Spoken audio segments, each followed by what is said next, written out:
प्रणाम दोस्तों। आज हम बात करेंगे कि संत कौन होता है, संत सद्गुरु कौन होते हैं, असंत कौन होता है। तो दोस्तों, आजकल के लोग पहनावे को ही संत महंत समझ लेते हैं, कपड़ों से ही पहचान कर लेते हैं।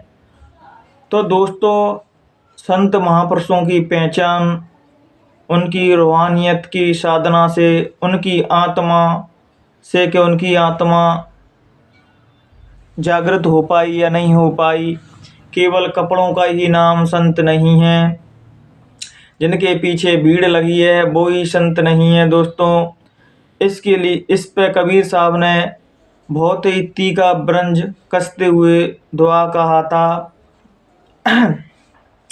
तो कबीर साहब ने तो दोस्तों पाखंडियों की, ढोंगी की आलोचना करते हुए बहुत से दुआ कहे थे, जिसमें उन्होंने कहा था कि फूटी आंख विवेक की, जाने संत असंत, जिसके पीछे 10-20 हैं उसको ही लोग कहें महंत।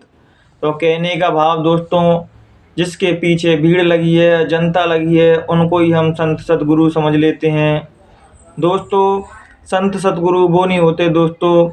सच्चे संत सद्गुरु तो वो होते हैं दोस्तों, जैसे ही कोई जीव उनके पास जाता है उनको परम शांति की अनुभूति होती है दोस्तों, और उनको एक ऐसी अंतःकरण में शांति प्रतीत होती है कि मानो परम पिता परमात्मा उनके निकट ही है।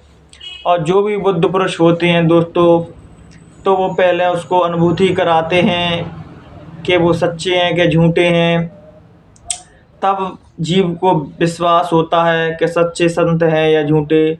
और आज के लोग तो अंधी दौड़ में ऐसे लगे हुए हैं कि उन्हें मतलब ही नहीं है कि हमारे जीवन में कोई सच्चे गुरु हैं या नहीं। उनके तो बिगड़े हुए काम बन जाएं उसमें ही वो खुश हो जाते हैं दोस्तों। तो संतों का काम संसारी चीज़ देना नहीं है दोस्तों, लेकिन ये तो सहज ही उनकी करुणाएँ हो जाती है।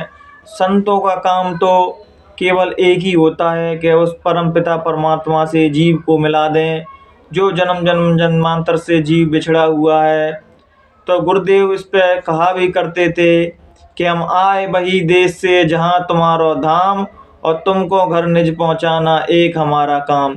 संतों का दोस्तों एक ही काम होता है कि जो जीव परम पिता परमात्मा से बिछड़ गया है जन्म जन्मांतर से, उस जीव को वापस मालिक के घर पहुंचाना, उस खुदा के घर पहुंचाना, उस अल्लाह के, उस परम पिता परमात्मा के घर पहुंचाना, केवल उनका एक ही दायित्व रहता है दोस्तों।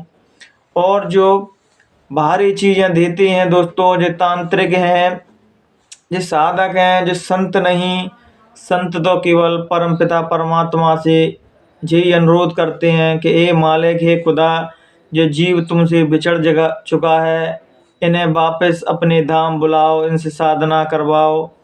तो दोस्तों, आज की दुनिया में कोई साधना तपस्या कोई कुछ करना नहीं चाहता। आज की दुनिया तो भोग विलासों में ऐसी डूबी हुई है कि जो लोग उनको संसारी चीज़ दे देंगे, जनता उसी के पीछे भाग जाती है, और जनता तो अपना काम सिद्ध कराना चाहती है। दोस्तों, आज का आदमी इतना चतुर हो गया है, इतना चालाक हो गया है कि उसके बस की हो तो वो भगवान को भी, परमपिता परमात्मा को भी बेवकूफ़ बना दे और अपने काम सिद्ध कर दे। लेकिन ऐसा नहीं। किसी ने क्या खूब कहा है कि चतुराई चौपट करे और ज्ञानी गोटा खाए, भोले वाले भक्त को तुरंत हरि मिल जाए। दोस्तों, जो सीधे लोग होते हैं, जो सच्चे लोग रहते हैं, उनको परमपिता परमात्मा ज़रूर मिलता है। और जो चालाक लोग रहते हैं, जो ज़्यादा दिमाग लगाते हैं दोस्तों, वो परमपिता परमात्मा से उतने ही दूर जाते हैं। क्योंकि परमपिता परमात्मा को चतुराई और दिमाग तुम्हारा पसंद ही नहीं है। क्योंकि पसंद जितना भी दिमाग लगाना है, चतुराई चलाना है दोस्तों, तो संसार के कामों में करते हुए आप कितना भी दिमाग चलाएं, कितना भी अपने दिमाग का इस्तेमाल करें, जब हम रूहानियत के मार्ग पे आते हैं, अध्यात्म के मार्ग पे आते हैं दोस्तों, तो हमें दिमाग नहीं चलाना चाहिए, समर्पण करना चाहिए। हाँ, लेकिन एक बात मैं ज़रूर कहूँगा, जब हम गुरु की तलाश करें तब हमें ज़रूर दिमाग चलाना चाहिए। वो कहते हैं ना कि पानी पियो छान के और गुरु बनाओ जान के। तो जब हम गुरु की तलाश में निकले हैं तो हम जरूर जाने कि हम किसी झूठी पाखंडी के चक्करों में तो नहीं फंस गए। तो चमत्कार जो करते हैं उनको भी गुरु नहीं कहा जा सकता दोस्तों, और जो कपड़े पहन लेते हैं उनको भी नहीं गुरु कहा सकता, क्योंकि आत्मा जिसकी आत्मा जिसने जागृत कर ली वो ही गुरु है, जिसने परमात्मा का साक्षात्कार कर लिया और वो जीवों को भी मिलाने का सामर्थ्य रखता है, वो ही सच्चे गुरु होते हैं दोस्तों।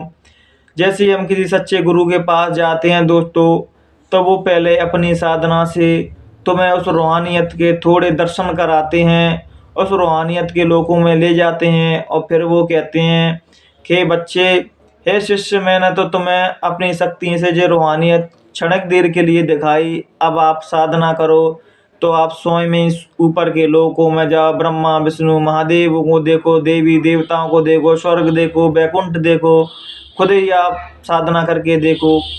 तो वो विश्वास दिलाने के लिए जीव को पहले कि वो सच्चे हैं, उनका पहुंच मालिक तक है, परम पिता परमात्मा तक है, इसलिए वो सबसे पहले जीव को चेताते हैं, उस रूहानियत के क्षणिक देर के लिए दर्शन कराते हैं।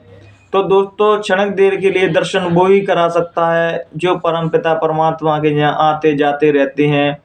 तो समझना वो ऐसे ही संत हैं। अन्य आज की दुनिया में तो दोस्तों ऐसे बहरूपिये, ऐसे ढोंगी पाखंडी घूम रहे हैं दोस्तों, जो धर्म और मजहब के नाम पे हमें लड़ा रहे हैं कि ये धर्म बड़ा है, ये छोटा है। दोस्तों कोई धर्म बड़ा और छोटा नहीं, हर धर्म में कुछ ना कुछ अच्छाई है, कुछ ना कुछ बुराई है, लेकिन हम अच्छाइयों को ग्रहण करें, बुराइयों को ना करें दोस्तों, और किसी भी धर्म की निंदा ना करें, क्योंकि सभी धर्म उस मालिक के हैं। और ये धर्म ऊंच नीच जात प्रथा दोस्तों जभी तक है जब तक हम मालिक से दूर हैं। जिस दिन हम मालिक से जुड़ जाते हैं उस दिन हमारा कोई मजहब कोई पंथ नहीं रहता। तो कहते हैं कि बुल्ले शाह कहते थे, ना मैं हिंदू, ना मैं मुसलमान, ना मैं सिख, ना मैं ईसाई, मैं खुद ही नहीं पता मैं है कौन। जब दोस्तों हम साधना, गहरी साधना में उतरते हैं तो साधक अपना स्वयं का ही परिचय भूलता जाता है, और खुदा का, उस मालिक का, उसके अंदर वो रूहानियत नूर, वो उसका तेज उसके अंदर आने लगता है। क्योंकि जब तक हम के वो कहते नहीं कि तू करता तू भया, मुझ में रही न मैं, जब तक हमारे अंदर मैं रहेगी तब तक वो मालिक नहीं आ सकता। तो कबीर साहब ने भी कहा है कि प्रेम गली अतिशा करी, जा मैं दो न समाए। प्रेम की गली में दोस्तों दो लोग नहीं समा सकते। अगर आपको परमात्मा बिठाना है, अगर परमात्मा आपके अंदर बैठे हैं तो आपके अंदर मैं नहीं रहता, और जब तक मैं जिंदा है तब तक वो परम पिता परमात्मा नहीं रहता। तो हमें सत्य को जानने के लिए पहले दोस्तों खुद ही साधना करनी पड़ती है, तभी हम किसी को सच्चा और झूठा कह सकते हैं, अन्यथा नहीं कह सकते। लेकिन आज के लोग तो किसी से भी कुछ भी कह देते हैं, लेकिन जानते किसी भी कुछ भी नहीं। आज की भौतिकता की अंधी दौड़ में आदमी इतना गिर चुका है कि पैसों के लिए, मान सम्मान के लिए दोस्तों कुछ भी कर लेता है, झूठे झूठे स्वांग रच लेता है। लेकिन सच्चा आदमी होता है, उसकी बातें दोस्तों अपन को थोड़ी देर के लिए कड़वी लगेंगी, लेकिन जो कड़वा कह दे, जो ये ना सोचे इसको बुरा लगेगा कि सही लगेगा, वो ही सच्चे संत होते हैं। क्योंकि वो जीव के हित के लिए उसे डांटते भी हैं, उसके फटकारते भी हैं, और उसके जो हित में है वो ही बात करते हैं। क्योंकि अभी कोई संत झूठी मूठी बोल दे और उस जीव का अनहित हो जाए तो उन पे भी ये इल्ज़ाम लग जाता है। लेकिन जो सच्चे महापुरुष होते हैं दोस्तों, वो जीव को सच्चा रास्ता, सच्चा मार्गदर्शक दिखाते हैं दोस्तों। जितने भी लोग सक्सेस हुए हैं, जितने भी महापुरुष धरती पे आए हैं, कोई भी लोग हो, या संसारी हो या सन्यासी हो, हमें कोई ना कोई मार्गदर्शक की ज़रूरत पड़ती है दोस्तों। चाहे हमें कुछ बनना हो तभी हमें शिक्षक की, गुरु की ज़रूरत पड़ती है। अगर हमें रूहानियत के रास्ते पे चलना हो, अध्यात्म के रास्ते पे चलना हो दोस्तों, तब भी हमें गुरु की आवश्यकता पड़ती है दोस्तों।